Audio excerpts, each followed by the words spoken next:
Bronx made, Bronx made, Bronx made, Bronx made, Bronx made. Hey, que lo que? Welcome to Bronx Girl at Heart presents Casa Confessions, where young bosses and creatives confess funny and harsh truths about their come up. Welcome again to another episode. I know we've been slacking and we haven't been the most consistent, but we will be this time around. This is the start of a whole bunch of episodes that we're just going to be throwing at y'all, and you guys are going to love it. Today, we're focused on transplants taking over New York City. We're going to be focused on Jake Paul representing Puerto Rico in boxing and gentrification. Oh, phone is ringing. Yeah, girl, come on in. We got a guest. Hey! It is too cute in here. I love that you love it. Yes. So introduce yourself to the people here. Yeah, sure thing. So I am Mariah. I am a journalist. I primarily have covered BIPOC communities, Latino communities, culture. I also work in the audience realm, so a lot of social media work, and that led me to starting a personal project called Hood History Here, where I kind of document my gentrifying neighborhood. I'm a Bushwick Bori is the term I describe myself as, so Boricua, born and raised in Bushwick, and so yeah, the passion project has just like kind of, I really started it for myself, and it's kind of healed me in a sense. So I'm excited to maybe talk about it because it really does involve all the topics you just said: transplant, gentrification, New York City changing. Yes. Mariah, it is so nice to have you here. And I feel like you were being a little humble. So I came across you on my For You page. I believe it was Instagram. And I saw a lot of the cute videos that you did with your dad and other people, other family and friends surrounding gentrification in New York City. And lately, if you are in New York City, it is intern season. It has commenced. So transplants and people coming into our city is a big topic of conversation. Yeah. And you've also worked for some really reputable places, done some really cool things. You worked at Time recently, and you're a reporter, social media strategist. Yep. So the list goes on in your resume. I appreciate that. Yeah. Yeah, it's cool because I feel like I'm definitely trying to sort of take the tools I've learned in the professional realm, but actually apply it to some stuff outside of it. And I think that's like, you know, why I wanted to do some personal videos and stuff and projects and storytelling, because I think that New York City is evolving and changing, and to be able to have New York natives tell the stories and preserve our culture, it's, you know, I'm using like the professional skills, but for, I think, personal matters, things that matter to me. Yes. And what got you into this reporting space? Like, you are actually a journalist, not just someone who just TikToks and says random things. Right. So why is the journalism part important to you? Yeah, it's so important to me because there are a lot of people, like citizen journalists on TikTok that just kind of like share information. I just like always had an interest in storytelling. My mom, I grew up in Brooklyn and Bushwick in public housing, and you know, with my single mom, and my mom's so smart. I just always remembered observing her, like watching the news and just like always telling me that knowledge is power, and like getting involved in all of that. So for me, the realm was journalism. I wanted to be able to talk to people and understand how to share information in a productive, ethical way. And so as much as it's like TikTok's fun, I do try to root it in, you know, reality and in ethics and in facts. Yeah. So yeah, I think journalism's a dying industry. There's a lot of like lack of trust, and that's rightfully so. But yeah, I definitely am trying to use it for good. Yes. Let's talk about how facts are so important in a time of misinformation and so many social media citizen journalists, like you said. So it's amazing to still have people like you who actually went to school for it and are fighting for facts and for our communities as well. We really appreciate you. Yeah, disinformation is serious, especially Latino communities and all of us on our phones. There aren't a lot of like instructions on how to like really gauge your feed and what makes sense and what doesn't. And so I always say too, like when you watch my videos, like go fact check yourself. Like don't just look at one thing, you know? And especially for Latinos, I think a lot of our parents, their feeds are full of like chismes and gossip. That's the thing in the Latin world, just gossip world. It's even crazier than it is in the US. Like you think the shade room and everything is a lot. Like what about all the gordo y la flaca, all the craziness. I know, all the craziness that consumes the minds of our parents and even our grandparents. So it's definitely important to see Latin faces putting in the facts as well. Okay, we're going to get into more seriousness, but before we get started, I did want to start like a fun game to get us comfortable. And the game is called Name Your Ick. Okay. Icks are hard to come back from. Once you got an ick, it's like the ick is there. Yes, the ick is there permanently. Okay, just to guide everyone on the rules of the game. So the host, me, I'm going to say a word and you're going to identify the first ick that comes to your mind with the word. Lower East Side. Lower East Side. I would say an ick would be yuppies. Ooh. Yuppies. Yeah. What are yuppies? Can you explain? Yeah. Yuppies are young professionals in urban neighborhoods. You usually see them on your train with a Trader Joe's bag and a very specific fit. And you know what? I will say I don't mind the yuppies. Probably the non-self-aware yuppies that just kind of are in LES, don't really understand that Alphabet City and Loisaida were, predominantly immigrant neighborhoods. So a specific type of yuppie. Mm-hmm. You could be a cool yuppie.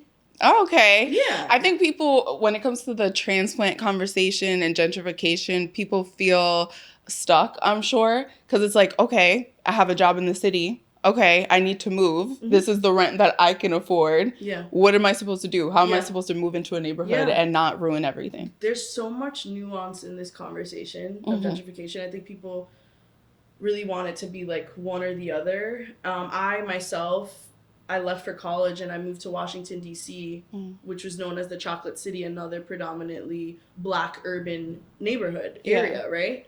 And so I know what it is to be a young professional that has to live somewhere that they're not from. Mm-hmm. I'm not telling, everybody in Iowa to stay in Iowa or that I can't leave Bushwick and live somewhere else. But I think that's why I'm going to add the not self-aware, because I think that is the part. Like, if you're going to come, like, no interest in what was here before, no interest in, like, having a curiosity or, there's a way to come. Yeah. Come correct. That's a good point. Yeah. Because I know there's people watching who probably have that question. Yeah, you just cleared it up. Yes. Okay, Williamsburg. So I think I said this. So I grew up in the border of Bushwick and Williamsburg. Mm-hmm. So let me just set that precedent. Mm-hmm. My grandparents came from PR in the 50s. Williamsburg and Bushwick were really, really, really tough.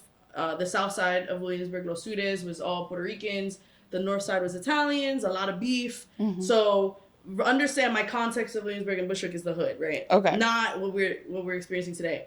My ick for Williamsburg would probably be the new Chanel and Hermes stores. Oh. Yeah. Can you explain? They said, so, they're like, your hood is changing when Whole Foods or Starbucks comes. Well, Williamsburg is on another level. Yeah. We get Hermes and Chanel. So it just skipped to the 1000th level. Like,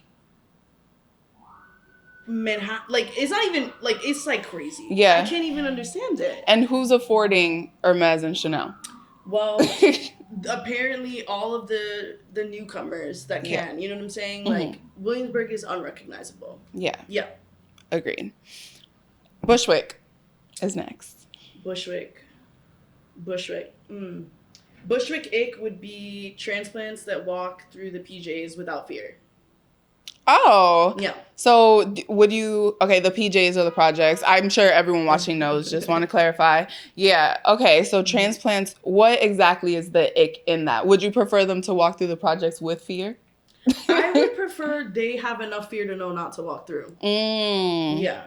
No, honestly, I do share the same ick. So we were in Brooklyn, I feel like it was maybe like 6 months ago or something. And there was an active like shooting that had just happened. And we saw a few people that, from the Caucasus Mountains, let's just say, they were just on a bike, just biking by. It's the bikers. They were just... The bikers really have they just... biking by while there's a whole bunch of police. We literally just saw a group of 10 guys, young men, just run the opposite direction. Yeah. I'm shook. The Citizen app is blowing up. Yeah. And they're just biking around town. Yeah.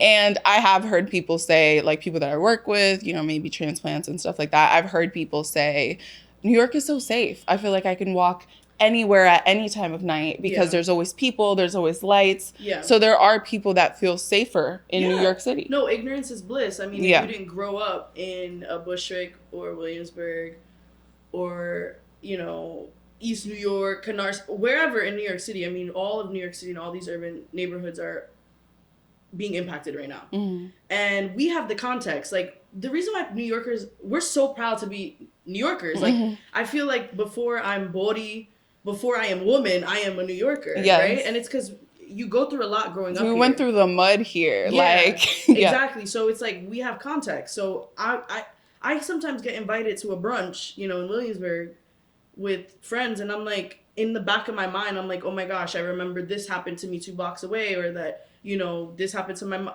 We've been here for 3 generations, so they've got their whole stories too. So I think it's that we have context. So I think they have the luxury of safety, and it's, it's an ick. Yeah.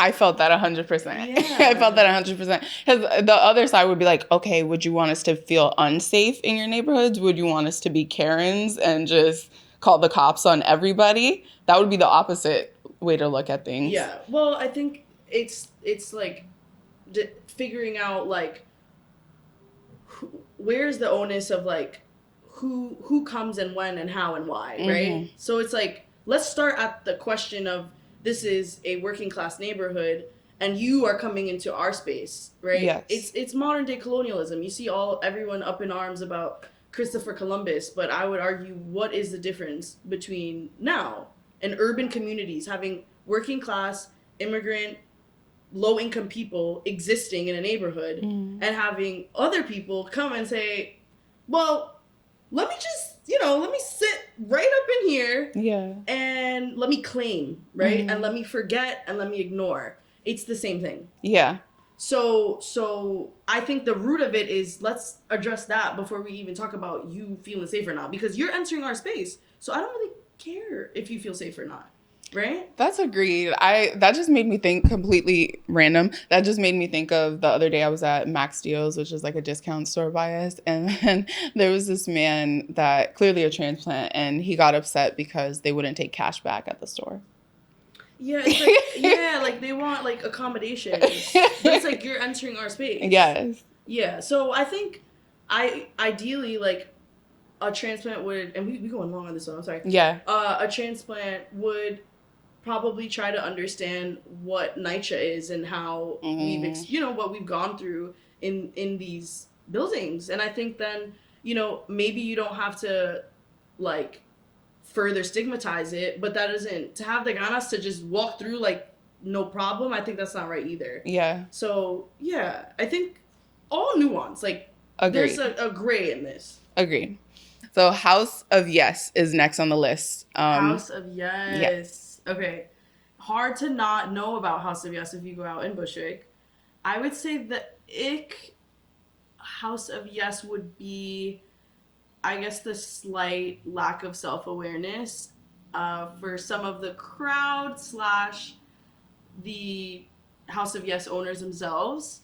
Bushwick and Williamsburg have undergone serious transformation also in the nightlife realm, and it has attracted like so many like young professionals coming to those areas, and these areas were very residential. I mean, we had our little like nightlife, right? Yeah. You would go to Tonitas on Grand, and we had our nightlife. Yeah. But now it's like nightlife on a global scale. You'll have like, you know, a DJ from Berlin playing at House of Yes on Johnson and Bushwick, and it's like, I'm like telling my mom, I'm like, Mommy, I'm going out tonight, like down the street, and she's like freaking out, like, oh my God, please be careful. And I'm like, oh no, you don't understand, like everybody is out here partying now, like, you know, everybody. So I would say with House of Yes, when you go, a lot of these clubs, very queer friendly, which we love, and they try to always tell you when you come in, like, this is a very inclusive space, this is a safe space. They kind of give you the speech before. A couple other clubs, like Nowadays in Ridgewood, and all of them, they give you this like speech before you enter. But I'm always kind of like, I feel like there's a lack of self-awareness sometimes in the different types of marginalized groups that can displace each other, right? So these neighborhoods where, again, predominantly people of color, low income, right now we're seeing a lot of predominantly white queer people from across the U.S. living in these neighborhoods, and predominantly going to places like House of Yes.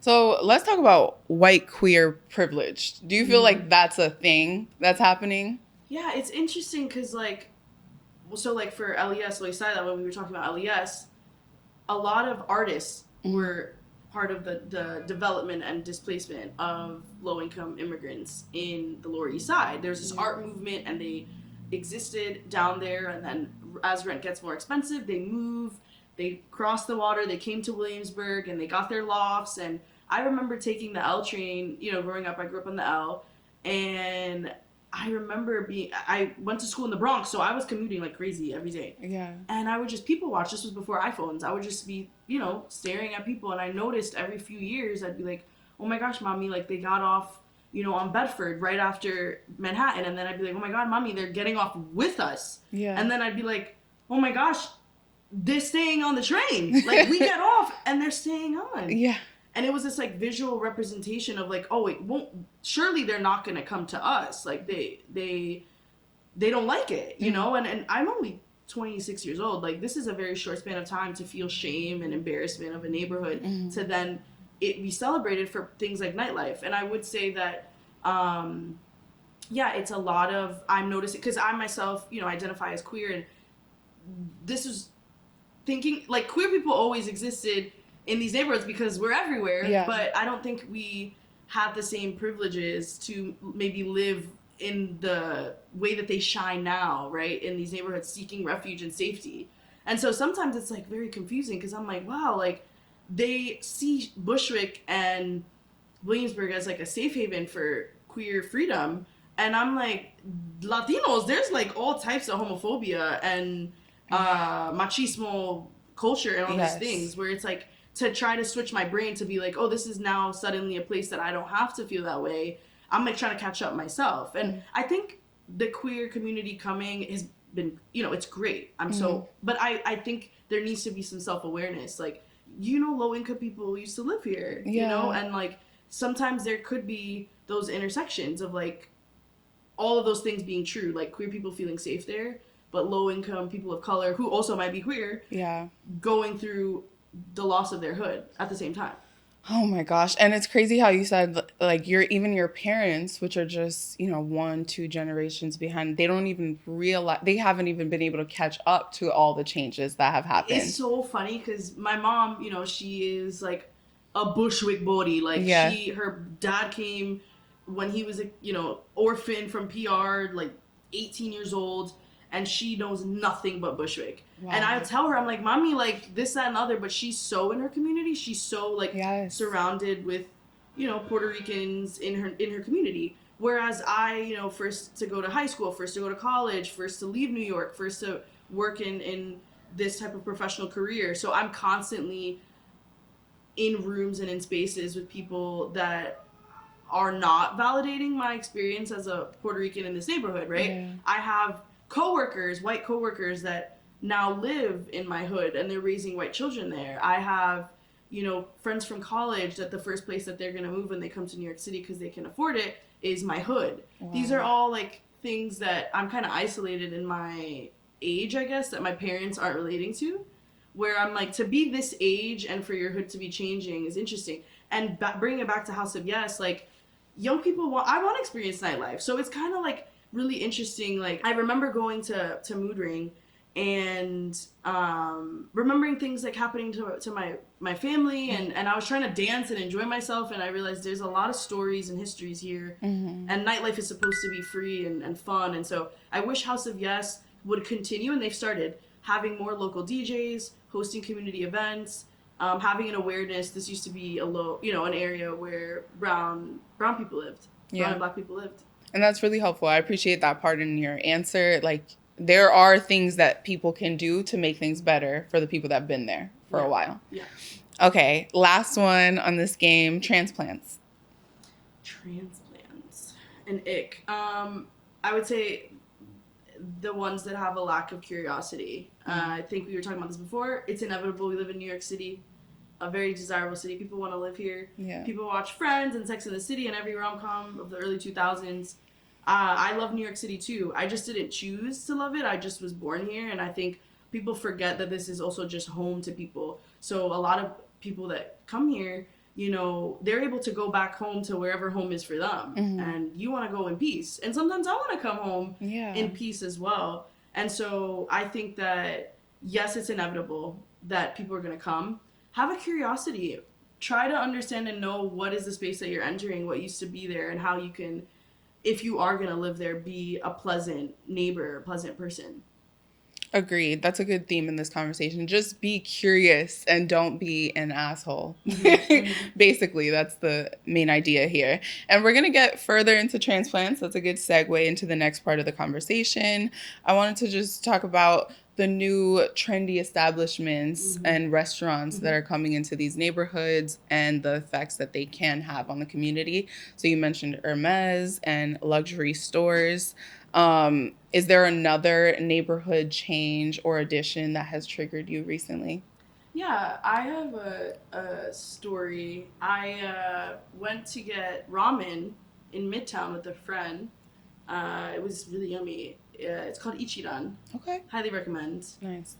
And I remember coming home to visit my mom, and I was telling her, like, oh, mommy, I had ramen today in Midtown. I'm explaining it to her, how it's like this really cool experience, specifically this place. You're like kind of solo dining there. And she was like, oh, well, I would love to go. And I said, well, bet, we'll go. And I'm looking it up, and I realized, mommy, they opened a Bushwick location. Wow. We could just walk. And she was like, well, wow, like, interesting. We could just kind of experience this, because we were so used to having to go into the city to experience things. And on the walk there, we saw that Netflix had built like a huge studio in my neighborhood. Wow. And it had the whole Netflix sign. It was a whole lot. They took up a block, and it was about 2 blocks from the ramen spot. And I remembered looking at Netflix production studios a couple blocks from the projects and just thinking, this is wild. Like, I just always I just never thought that this level of development at this speed would happen. And I remembered looking at that Netflix building, and it felt like it meant more than, there's obviously all of the glass buildings and everything that goes up, but I remember just like this gut feeling where I was like, I genuinely feel like I'm losing my home, Wow. Yeah. And Netflix specifically, leaning into that example, what is the harm in that? So you mentioned Netflix is built directly across from the projects. For people out there who probably don't understand, how is that harmful? Yeah. So Netflix is like, I feel like Netflix coming to Bushwick, it is such a tell sign that even corporations feel like this is a safe, up and coming enough place to place hundreds of employees in a professional sense. So, of course you have like the one-off 20-something-year-old who has a job in the city and is living with 3 roommates in Bushwick because that's all they can afford. But to have Netflix say, of all the areas in the East Coast, we're going to open our first studio, we're going to do it in Bushwick. And I just felt like that professional corporation mindset to come into a hood, it transcended anything. I was like, wow, like this is changed to that point, you know?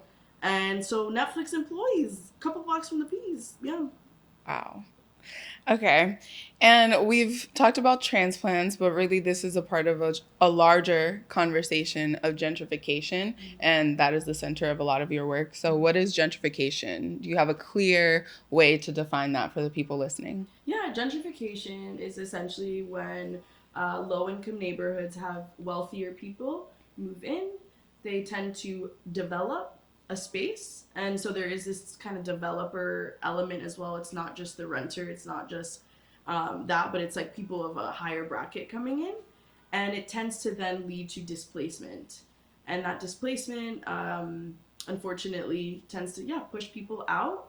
There is also unfortunately a massive cultural erasure, and that's I think what we spend a lot of time talking about. A lot of people when they talk about gentrification, it's like, okay, you see the Whole Foods, you see the Starbucks, you see the glass building going up, and abuela can't afford the taxes and she leaves. I am most interested, and I like to spend time really thinking about how culturally erasing people from a neighborhood and removing their presence, that is dangerous, right? That is the part that's scary. And I think also the mental health effects of what all of that implies. Wow. Do you want to explain a little bit about that? What are the mental health effects of gentrification? It's actually, I would love for more people to research it because I actually don't have the answers myself. Although I did see an academic in California did do like a dissertation on it.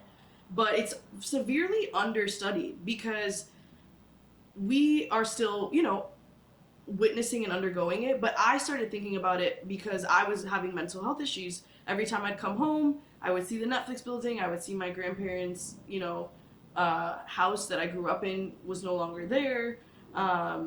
These mom and pop shops no longer open. I would go on dates with people not from New York in New York, and I would tell them, where I grew up in, where they asked me, I'd say, yeah, I grew up in Brooklyn.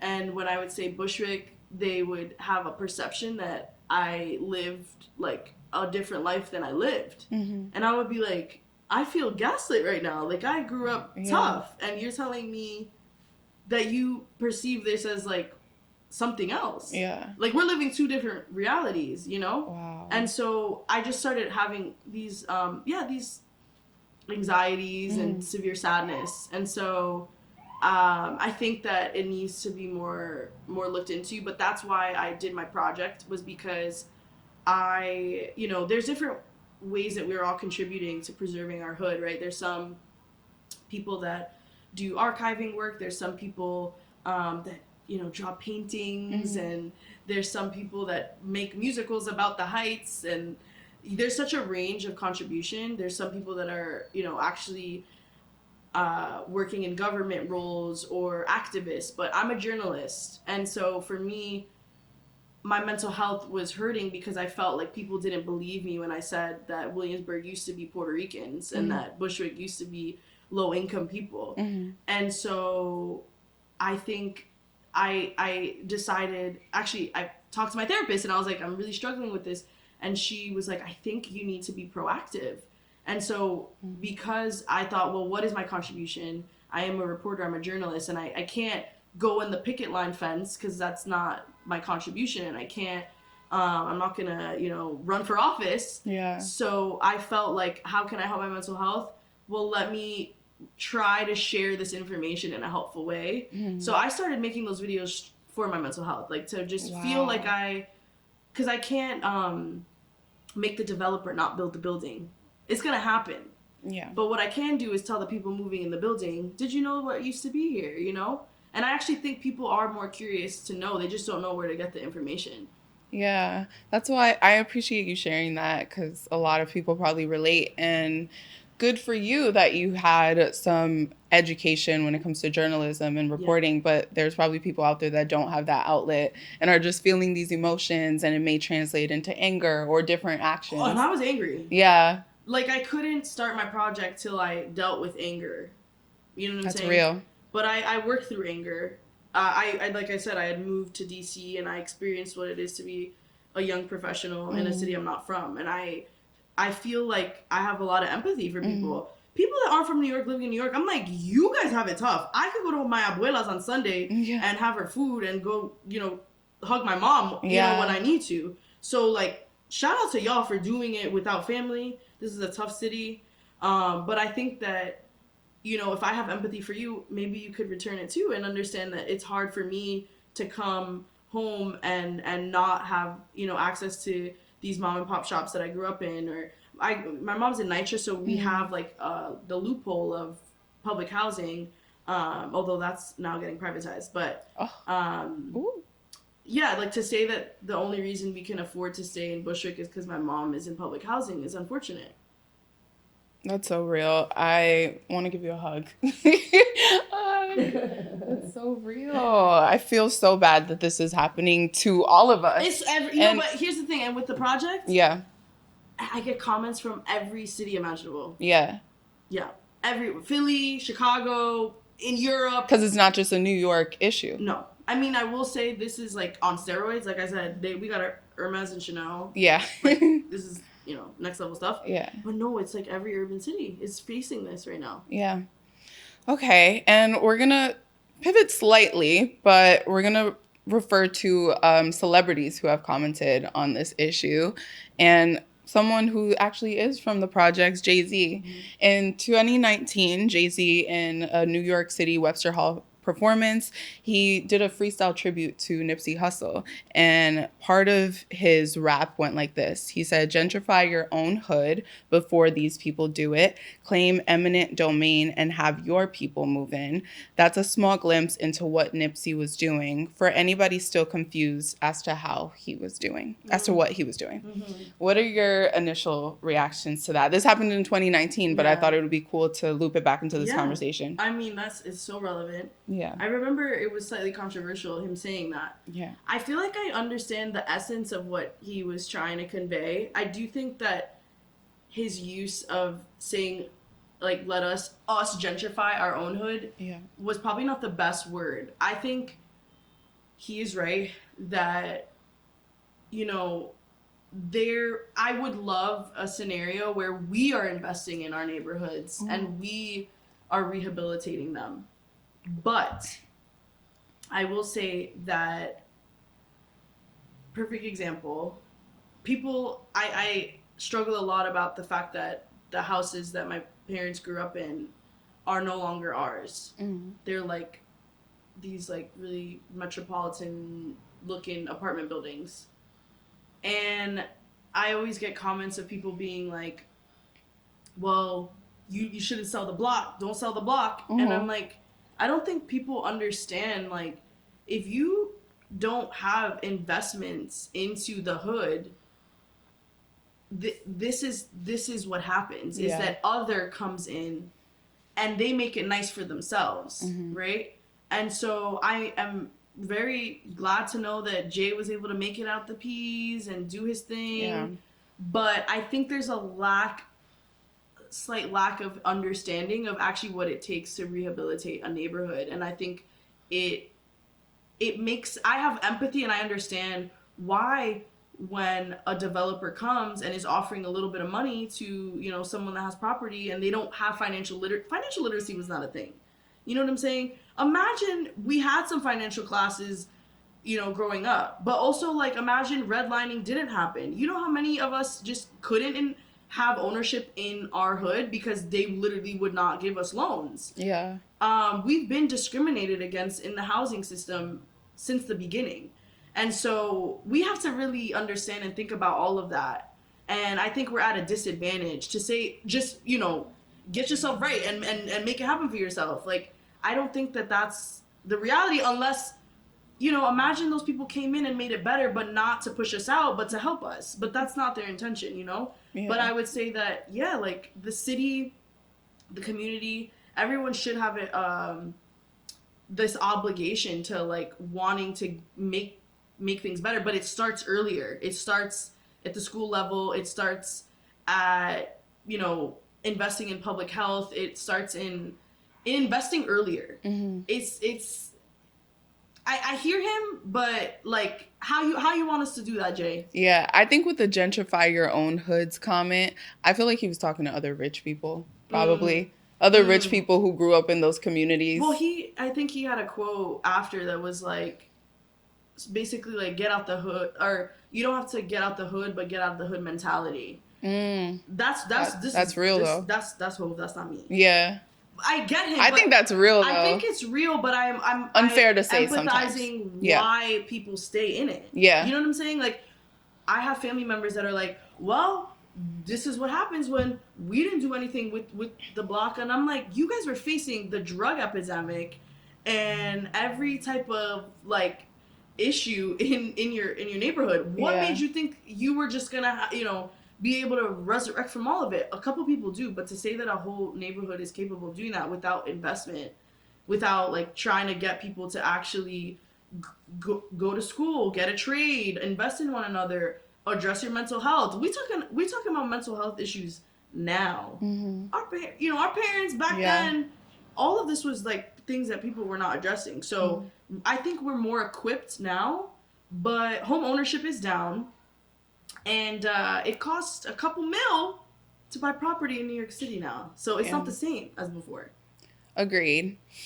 Whew, agreed. And especially now that I am a working adult and adulting is adulting, I could only imagine some of the struggles that my parents or my grandparents were dealing with when my grandparents immigrated to this country, because capitalism be capitalizing off of me, and I'm not even dealing with some of the struggles that they were dealing with. It's like, I really do feel like the US, the way it works, it keeps its foot on your neck, because it's like, you make a bigger paycheck, okay, you get bigger taxes, okay, now you can afford a bigger property, you still have 2 cents on your bank account until the next pay period. It's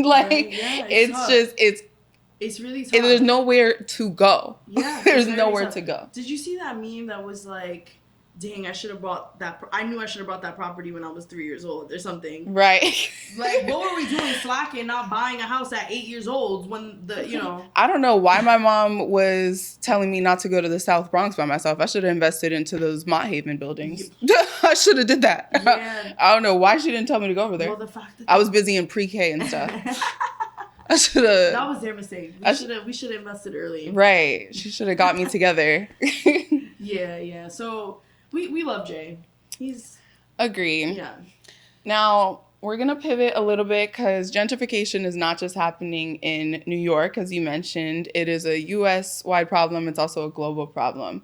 So since you are the self-proclaimed Brooklyn Bushwick Bori, we're going to talk about some of the gentrification displacement that's been happening in Puerto Rico, specifically pointing to some examples with Jake Paul. So Jake Paul, he recently said that he would be representing Puerto Rico in a boxing match against Mexican boxer Canelo. And a lot of wealthy people, just for context, are moving to Puerto Rico. Jake Paul, Logan Paul, for example, for the tax breaks. And there's a lot of complications with this. A lot of people are not happy about this, the people that live around these areas, because they're making beaches inaccessible. And it's just terrible. How does that make you feel, having Puerto Rican family members, identifying as Puerto Rican? How does that make you feel to know that it's not just happening in Bushwick, but it's also happening in Puerto Rico? It's so interesting, because it's like, you're displaced from Puerto Rico, and then your family migrates to New York, and they're displaced from New York, and then cannot really even go back to PR. So it's like it's like the layers. Where do you want us to go? The layers of trauma. Yeah, layers of trauma. It's like, do you want us here? No, they don't. They don't want us anywhere. I'm like, where exactly can we exist now? Wow. Yeah, I think it is deeply painful to know what is going on in PR, and the Jake Paul stuff is so silly. For him to be in a position to represent PR, and like, boxing is such a like body thing, and it's such a I recently learned about that too. My dad is like, oh my god, I have so many memories of just watching boxing with my dad growing up, and there are so many like talented body boxers that worked so hard to like break through in that industry. And so Jake Paul's from Ohio. I would love for him to represent where he's from. And I think that it does, unfortunately, take away from, like, real bodies that are boxing and are trying to make a name for themselves. And it is so tone deaf to the fact that there are a lot of influencers and crypto people and wealthy people trying to, you know, save on their taxes, move to PR, but to go as far as to represent PR as a white man from Ohio is bold. Yeah. It's bold and it's hurtful. I have to ask the question just to be annoying. Is Jake Paul Puerto Rican? How could he be? But how could he be? But how could he be? If he were But how could he be? Like he reincarnated himself? He lives in Puerto Rico. He's barely paying taxes. He's paying Puerto Rican taxes. He has property in the community. I mean, if he lives in Puerto Rico, that's about it. Okay. So he doesn't have the right to represent Puerto Rico as a boxer. I mean, I'm to say because I'm thinking about there's people in sports. There's people that move to other countries and represent that country. There are African players, Nigerian players that play for a Spanish soccer team, and they'll represent Spain. That happens in sports. Yeah. So what is different about this Jake Paul situation? Jake Paul has every right to do anything he wants to do, but Puerto Ricans have every right to be upset and hurt. And so he's gonna do what he needs to do, but it is tone deaf because Puerto Ricans are facing an economic crisis. Puerto Ricans are, you know, a colony that are, their resources are deplenished. Boris have it on the island are really the most resilient people you've ever. So to like, you can't be Puerto Rican because he is not experiencing what that is. And so I think that from my understanding, although he is a resident of Puerto Rico, I would like to think he has the option to not claim that. He doesn't have to put the flag. I think he could claim the US. I think he could claim where he's from. He lives there. That's fine. That would to me be ideal, but he could do whatever he needs to do, but I think Puerto Ricans have every right to be hurt by it.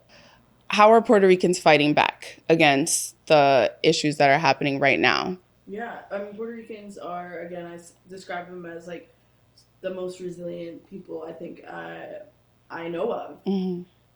Yeah, Boris have always had to organize since being one of the oldest colonies in the world.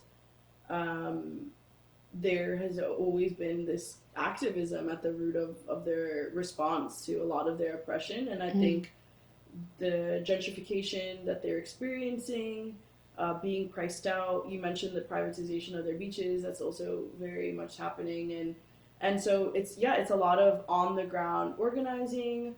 It's a lot of work across diasporas. So a lot of New Yorkers collaborating with those on the island.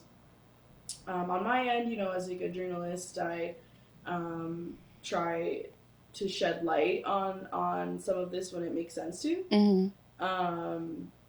But yeah, there is a really awesome initiative called Las Playas Son del Pueblo. The beaches are ours; they're of our people, and they have actually been very successful in their on the ground protesting and claiming what is theirs. And so Bodis are badass. I remember in where I grew up on the border of Bushwick and Williamsburg, when they took down the Graham sign, Avenida de Puerto Rico, it was the morning of my 25th birthday. And the way the community of Puerto Ricans, we called the city so quick.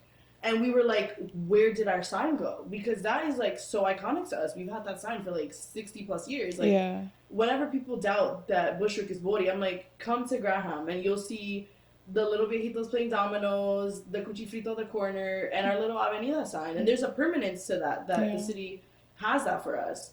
So yeah, the Department of Transportation took it down, and I remembered, I was like, the city knows not to upset Puerto Ricans because they put that sign back up the next day. Wow. And we tried to get answers, and they were like, they didn't give them to us. Still to this day, they're like, oh, it was like, some, I don't know what it was, but they were scared. So what did the sign say initially, and what did they want to change it to? So the avenue, we say Graham, is Graham. Yeah. I don't even know how to, Graham. Yeah, Graham. I don't know. Graham. Okay. Graham is, an avenue. Under it, for the span of a good amount of blocks, we had an official Avenue of Puerto Rico. Wow. And we've had it for 80 years. And yeah, when we woke up last year on my birthday, it was eerie. I was like, this is weird. Yeah. They removed it. They removed it and just replaced it with a Sin Avenida de Puerto Rico. It just said Graham. And so there's a Gothamist reporting from a few years back that some developers were trying to get the Avenida de Puerto Rico removed because it would help with the development and more people wanting to move into the neighborhood. That is so we weird. had been fearing that was going to happen, and then it did. But then we reacted. So it's like, if it's happening in the beaches in PR, it's happening, with a little DOT sign on Graham, and all the Puerto Ricans, no matter if it's here or over there, we're defending ours. That is so weird. Do you feel that there's a specific targeting towards Puerto Rico from the U.S. government? And what is that like? Because it seems like you guys are getting displaced in Puerto Rico, getting displaced in New York, and especially here with that sign, Avenida de Puerto Rico. It was specifically towards your community. I think it's just like a byproduct of colonialism. Yeah. I think PR is experiencing that, and we're experiencing it here, and so are our Black brothers and sisters, and the Asian community in Flushing, Queens. It's not specific to us. Yeah. But it's happening to us and to our peers, and I think there's a lot of connection across different Latin diasporas and people of color that just know what it is to be fighting against oppression. Yeah. But they got that sign back up the next day. We got the sign back up. Period. And hopefully it stays up. Yes. Okay. Neighborhoods change all the time, though. Yeah. And that's something I want to get into because there is an argument that gentrification is a natural process. And I want to know, can gentrification help people? What are the benefits, if there are? Yeah. Okay. Two things.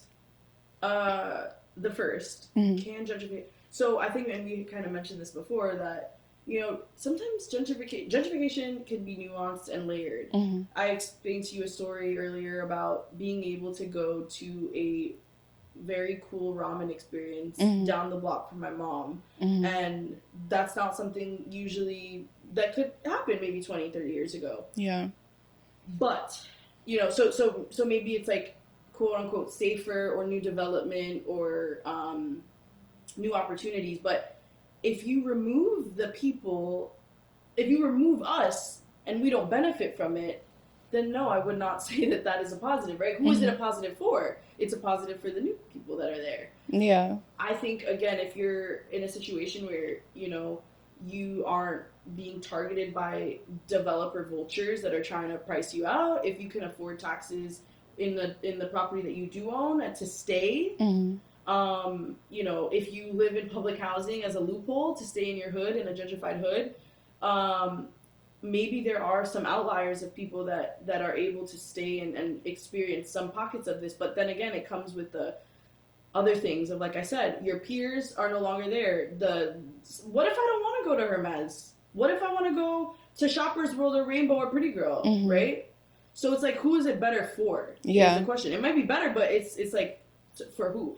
I don't think that I don't think that I want all the elements of what made my home to remove themselves, to remove and not be there in order for a place to be deemed as livable or desirable. Like, we already lived there and we existed in community.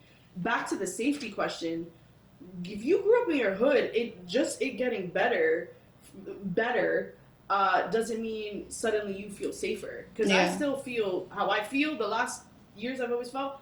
Because to me, I'm not like a newcomer in my neighborhood. Yeah. So there's not that ignorance of like a person on a bike going through the projects. If I go through the projects, I'm gonna still feel that way. I remember after the Joker movie came out and everybody was going on them steps in the Bronx, and people were going there taking photos like if it was, you know, just let's take a touristic photo. Yeah. And I'm like, you know how many people be stressed coming up and down those stairs? You know what I'm saying? That doesn't remove because suddenly the Joker came out and people were taking pictures there. Hoods still exist. The PJs are still there. You know? Yeah. I did do some slight research on the benefits of gentrification, and these are some points that I found. I saw that property value rises for homeowners, diverse... property rises, right, value. So for the people...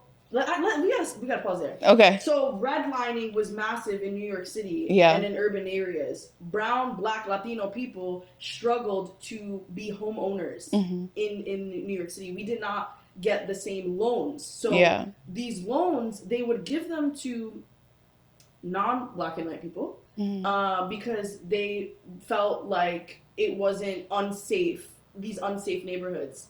And once redlining and like housing, once it was outlawed, we had the remnants of redlining, right? And so, we experienced that first.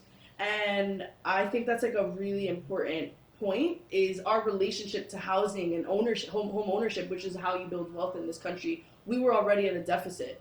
Yeah. So to then now have value go up, who is it going up for and who owns the buildings, you know? And can those people still pay those taxes with the working class jobs that they have? So I would say that's true, but who is that benefiting? Agreed. I'm going to keep going through the benefits, and then I just want to hear what you have to say to it. So these are the benefits of gentrification that I found in my little research.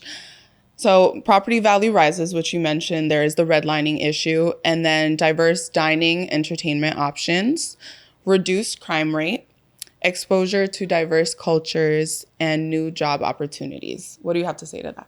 I think it all goes back to for who. Yeah, if all these things are happening and they're true, but none of the people who made the community what it was can afford to stay and live there, and they're no longer living there. What is the Heights? What is Dykeman without Dominicans? So let's say it becomes super metropolitan, and we have all of the things you just described, but there's not a Dominican in sight. Then what is the benefit of that, right?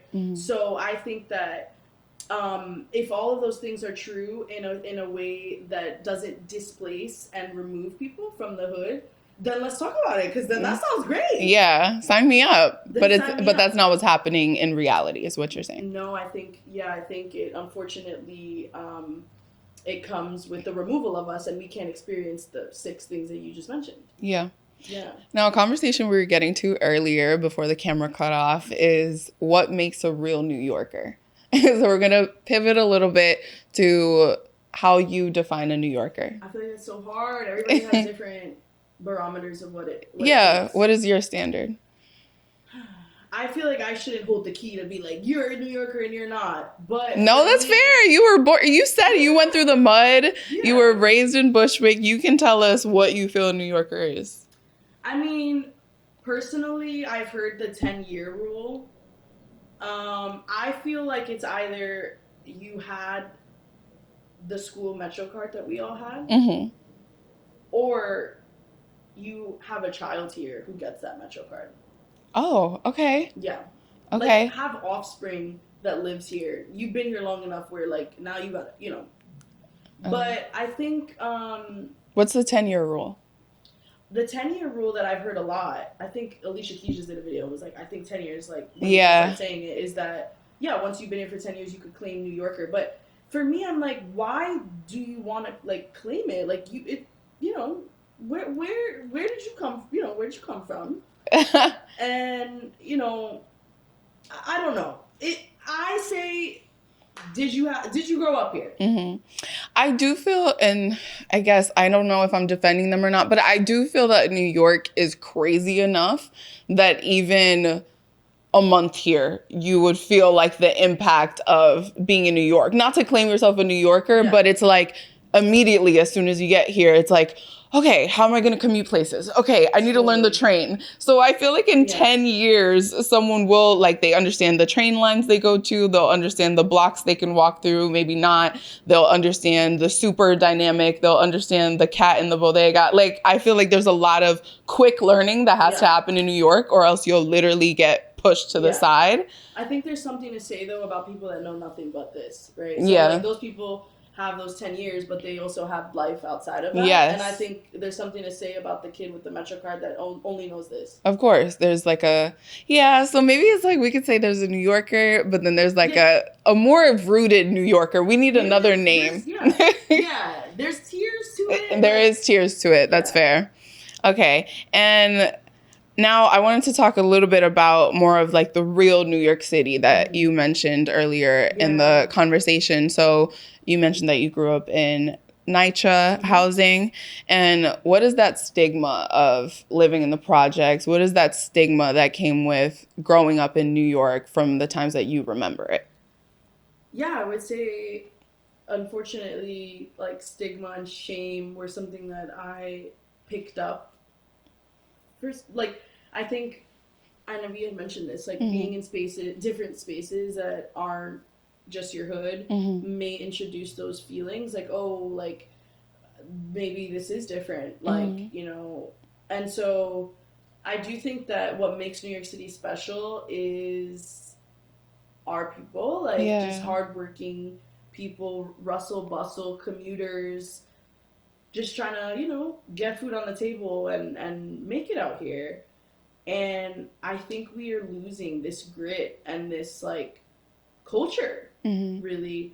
And I do think that, you know, when I was younger, there was a shame associated to public housing, just the stigma that, like, you know, NYCHA residents aren't hardworking, or that we don't have things going on, or that, you know, I feel like my mom set up a very loving home and we worked very hard, and it was just, it's hard to live in this city, and so affordable housing is really important. And I am really grateful now, like years later, I'm able to just claim it and just understand that the people that NYCHA or Section 8 or whatever affordable housing thing that you have, like, I think we make the city special.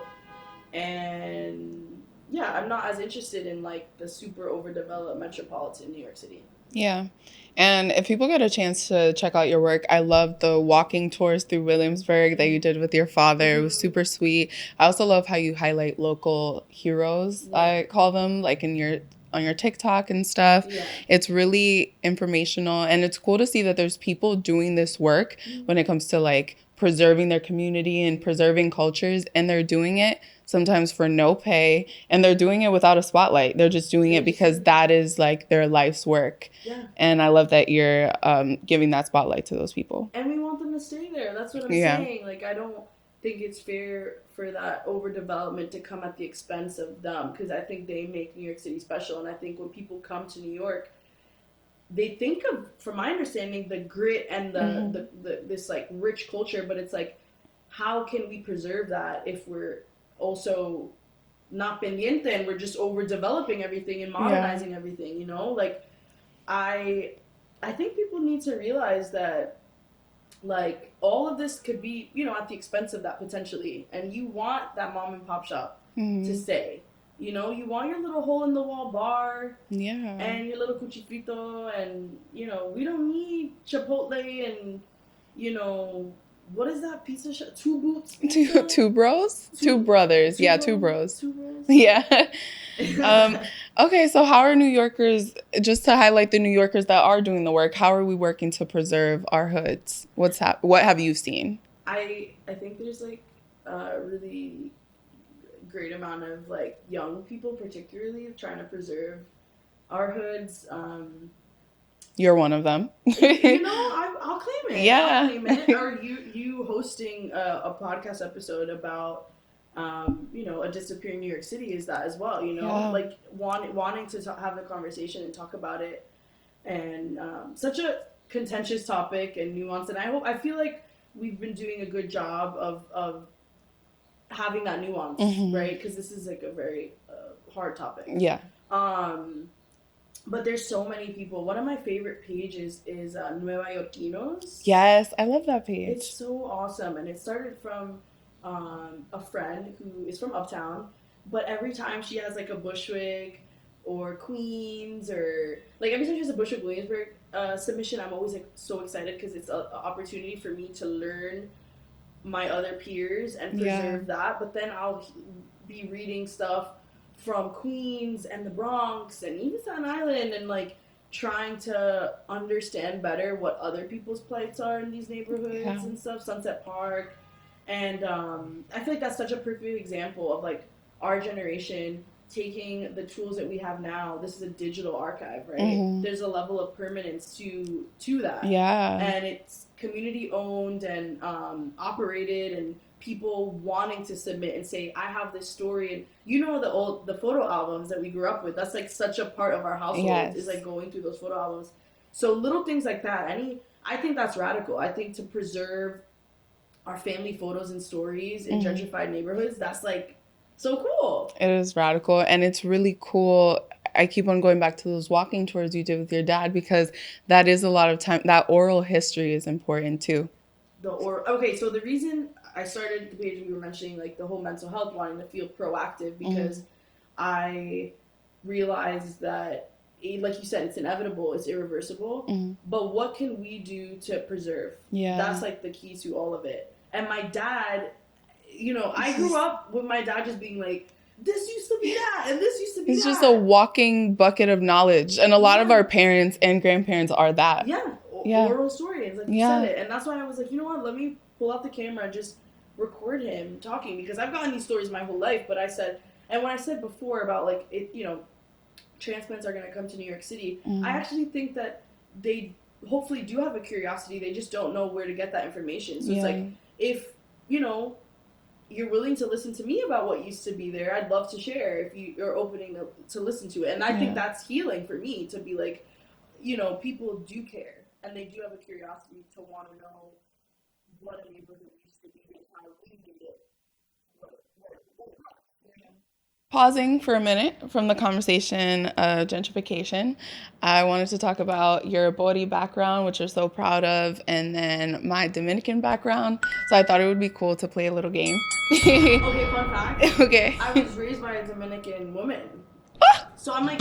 T, how did that happen? I'm like fake Dominican. How did that happen? My Mama Nereda, my abuela, she's Dominican. I grew up in a Dominican house as a Bori. Okay, so it's a little, but I think this would make the game a little bit more interesting. No, so as in, like, I'm hip. I know. Yes, yeah, and because you have the exposure, I have exposure. Yes, the context will be important for this game. So we're just gonna play a quick round of who does it better. Okay. I'm just gonna identify a word, and then you're gonna say who does it better, and I'm gonna say who I think does it better. So hair. Dominicans. I mean, I got beef with the Dominicans because they do be burning my hair, so I'm not even gonna talk about it. Right. But I would just say, in general, I don't really know too many Puerto Rican hair salons. If there are, let me know. I would love to try them out. But a couple, but they're not gonna be as good as like a Dominican wash and set. Yes, and I feel like when you find a good Dominican hairstylist that really cares about your hair, Dominican stylists are really cool because they deal with a variety of different hair textures because our culture is so diverse. So it's just our thing, and they're quick with it, and it works. Dominicans for sure. But yeah, when they don't burn my hair, piss me off. Anyways.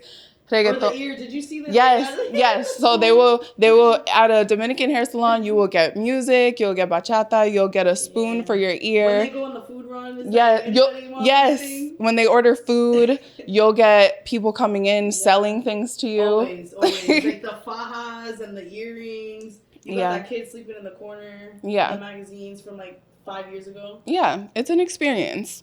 Okay, music. So reggaeton or dembow, which would be like the music options that are popular right now. Yeah, I mean, my preference is reggaeton, but I like dembow. I can get down, but preference is reggaeton.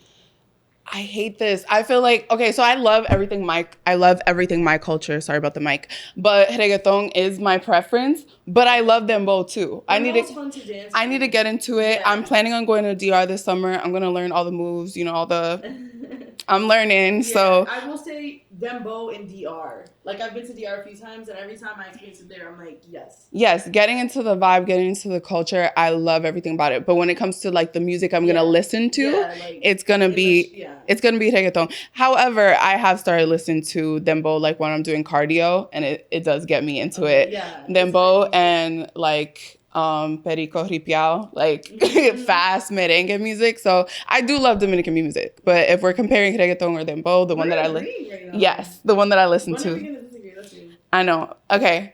Plantains. So in all forms. So we're thinking mofongo, we're thinking mango, we're thinking all the iterations, tostones, all the iterations in which both of our communities use plátanos. We have overlap with tostones and maduros, but you're right. You do mango and we do mofongo. Yes, but we do. I mean, I don't know if you guys do mango. We don't. So, but we both do mofongo. But mofongo's a Rican dish, and I'm arguing with my Dominican friends about this.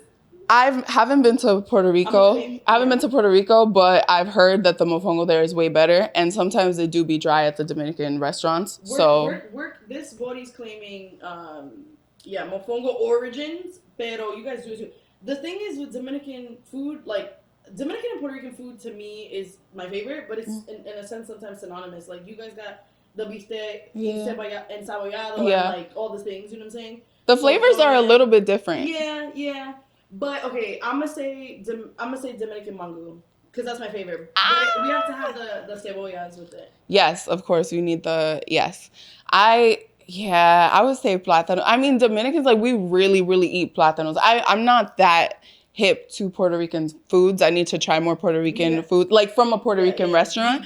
Plátano is like every meal. It's like we have the boiled plátanos. We do it maduros. We do it tostones, fried. We do the mofongo. We do the mango. Yeah. Like, plátanos are, like, that should be our national, I don't know. It is. Our national, is it a fruit? Whatever. We definitely have that in common. Yeah, I honestly agree. I think we're agreeing on everything. Oh, no. Okay, dancing. Okay. So in the sense that, like, is Puerto Rican dancing better or is Dominican dancing better? I'm gonna say body only because I'm obsessed with salsa music, and I think salsa dancing is like an art form. I'm not as much like, listen, bachata's easier and I can get into it, but I would say salsa is my favorite, so I'm gonna say body. What am I gonna say? Damn, this is hard. So I do like that in Dominican dancing, there's some dances that are a little bit more accessible to me, like merengue is like kind of simple to get away with if you don't know really how to dance, which is the same thing. Yes, and bachata too. Salsa, I can't get down with the salsa. So I'm just gonna say, I mean, salsa, I respect the skill that Puerto Ricans have. So I don't even know what I'm going to answer for it. I can't do it. So maybe Dominican dancing is a little bit easier for me. Yeah. But the salsa whole thing, like when people are dancing salsa on the dance floor, I'm like, y'all got it. Like, I'm going to sit down. But it's beautiful, right? It's beautiful. Especially, when I see people who can really, really dance it's like, oh. Yeah. And then it's immediately like, who taught y'all that? Like, when were y'all learning this? Because I didn't learn this. Well, I am a Puerto Rican in salsa classes, so I wasn't born with it. Yeah. But I'm learning because I think it's really cool. Yeah. It's like it's like another language. Yeah. It's like the lead is literally leading the follow, and when you get advanced, it gets crazy. Yeah. I'm gonna say Dominican for this round, and I just love how I feel like Dominicans are real sexy with the dancing. You guys are very, like, you're closer. Very sexy. Like, with the bachata, it can get real nasty, and that's cute. It's a cute vibe sometimes. Okay, slang, like Dominican slang or Puerto Rican slang. I like Dominican slang. I'm just going to say that. Dominican slang, I like it because it's something that I can't even catch up to all of it. There is so much Dominican slang. It's a whole nother language. If you, like, someone can say a whole sentence in just Dominican slang and other countries won't understand it. It's like so Dominican. And I love that. I love that we have like our own little language. So I'm going to go with Dominican slang. I'll say Puerto Rican. Okay. I mean, I think it's probably... Dominicans and Puerto Ricans and the vernacular and language is so different. Yeah. But yeah, I would say body slang is hilarious. And yes. I feel like a lot of people enjoy reggaeton, and there's like half of the stuff they're saying are like I love the Bori slang too. Through reggaeton, I've learned the Bori slang. Like, I'm like, what is Bad Bunny saying? I'm like, okay. And he's getting billions of streams, so I'm like, so many people are bumping to this Bori slang a lot of the time. That's true. Yeah. And then it's adopted by like other cultures and stuff like that. Yeah, but I love Dominican slang too. I feel like just healed the any Bori Dominican beef that exists in New York City. We just healed it right here. And I think the beef is fake because I have a cousin that's a Dominican Bori offspring. There are so many offsprings of Dominicans and Puerto Ricans that it's like the beef is fake. The beef don't exist here. I love Dominicans. But yes. I know some people say, that there's like beef there. But yeah. Not over here. No. Okay, that was a great round. We agreed on some things. And, even the things we disagreed on, I was like, I feel you on that one. Yeah, I can hear that. Okay. Now, we're going to end it with, two more things before we head out. I usually end the episodes with a harsh truth, but I think I'm just going to retitle this segment to the Casa Confession. Well, so the Casa Confession is essentially a harsh truth where a guest shares a lesson that you've been able to learn from this conversation or just in your life over the course of doing the work that you do. A lesson that I've learned, I think that, when it pertains to the conversation that we had, I would say that empathy can exist both ways, and that I think that a lot of growth could come and productivity could come from everyone just sort of like thinking about the position that other people are in.